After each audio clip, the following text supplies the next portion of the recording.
Good morning, Vicki. How are you? Good morning, Miss Renee. I'm really good, except for the smoke. I'm positively great. Well, you guys are all safe where you are right now? Well, we are so far, and of course, my husband's starting to prowl outside with his big water pump. Gets to play fireman. We had so much heavy smoke and ash here last night. It was scary because if you have that much ash with the pine needles coming down like scorched, but still in, that means there's some kind of fast fire going somewhere close. So I don't know what it is, but it's going to be a very trying summer, it looks like. Yes, it looks like we're hitting records already for dry. Yeah. And our poor little river, I mean, we need that river so bad, and it's just a trickle. Everybody and his dog and his mother is in that river, taking water. Yeah. I noticed there's a lot of people right now coughing more. Yeah. And even I had my roof off my Jeep yesterday, and it has black interior. And when I got in, it had like a white powder on it. Yeah, I know. And I'm not as close to fires as you, I don't think. No, I think that's right. Well, I just drove Ed this morning in to get his camper ties put on the truck. And you would not believe how smoky it is here. Like, it's terrible. Oh, that's bad. Yeah, too bad. I'm really grateful that I quit smoking early enough that I do not have COPD. That's very good. I know. So today we were going to talk about some people's fears and concerns with retirement. And I thought maybe you could start because you're retired. Well, thank you. Yes, we are retired. And we've been retired for 13 years, actually. And one of the things that happened when we retired is I was constantly in a state of anxiety about whether or not we'd have enough money to last us. And the biggest reason for that is we had always spent, never budgeted, never. Ed was a logger and he made big money and we spent big. And that was just how it was. What would you do? What would we do then if we couldn't find a job? Or if I couldn't, because I figured it would be up to me. What did we do if we needed more money? What do you do?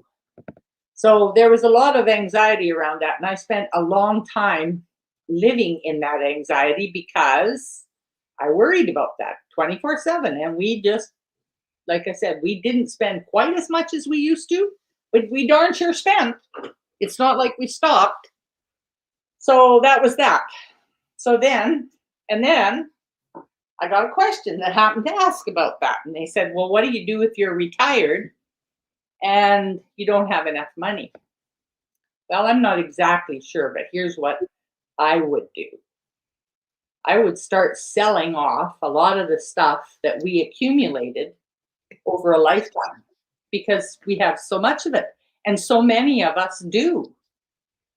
So, and I think we as Canadians for sure have options, right? If we have a good credit score and we have some kind of income, we do have options for financing. So I guess that's the biggest thing, is that I would downsize, or we can downsize as human beings, because if I look around my world, I mean, we've got a lot of stuff. So that's my thought for this question. How about you? Well, you're not retired, but you're almost. I'm almost retired. Let's see, the 16th of August is coming pretty quick. And my husband has been retired for 2 years. And ours was a little different because my husband working overseas, he was forced into retirement. When he had his birthday at 60, they're like, congratulations, you're done. And we're like, okay. Yeah. But, we had always, both our jobs, both our careers, we had always given up birthdays and Christmas, and we saw each other when we could, and it was all about working.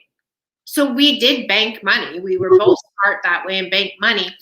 But the problem for us, our concern was we were always trying to think, oh, what'll our retirement do? So Joanne sent me a question and she says, well, how do you retire early when your pension isn't until you're 65? And what do you do? Well, for us, I was looking for something to make a little extra money. And the reason I wanted to make extra money was so I could enjoy the motorhome that we'd worked so hard to save for, and our toys of the motorbikes, and to have some travel and vacations, because I'd never had travel. Well, I haven't yet. I'm waiting because I was saving for retirement. But how do you afford those things without selling off half your bucket list to pay for the insurances and everything like that? So I was really glad that I found an online business.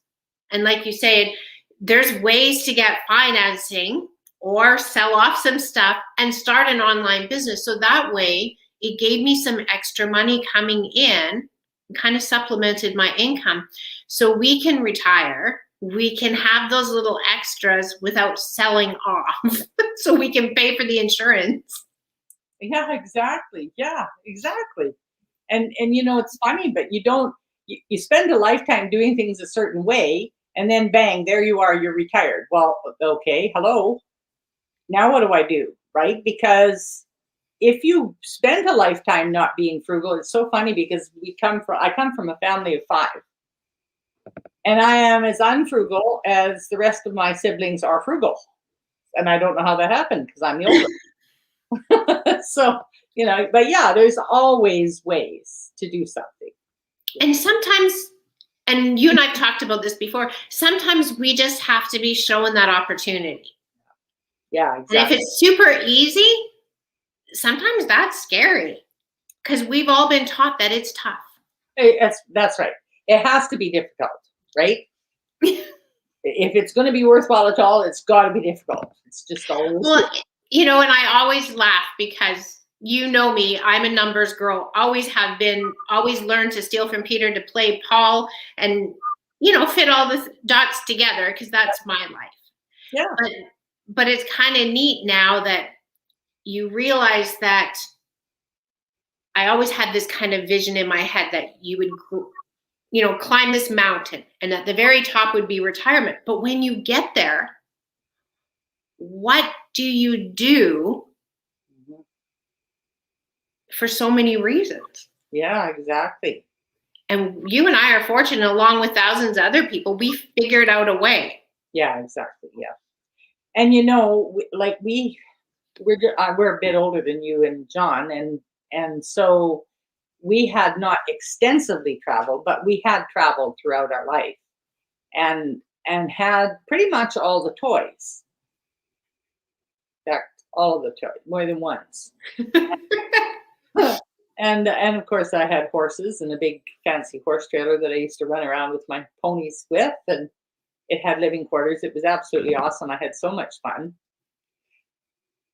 And then and now we don't want to go anymore, but we still need to be able to afford the lifestyle that we have. Mm-hmm.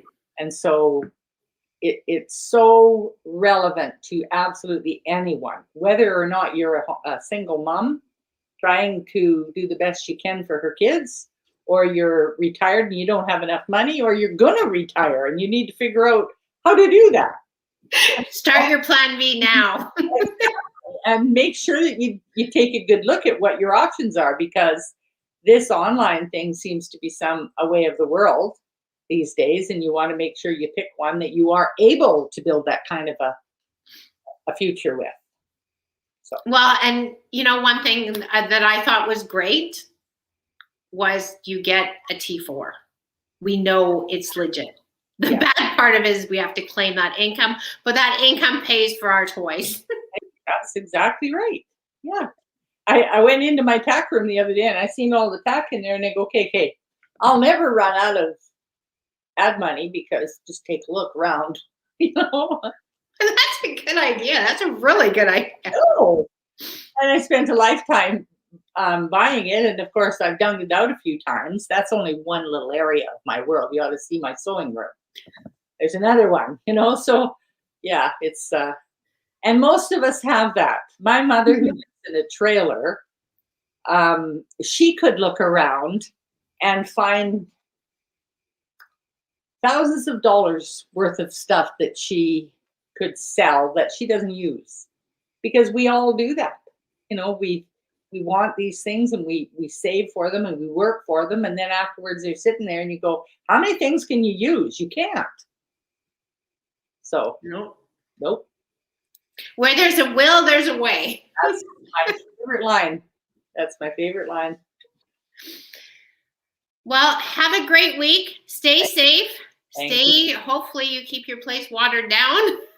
Well, I got a crazy man running around out there with a big fire hose, so. Perfect.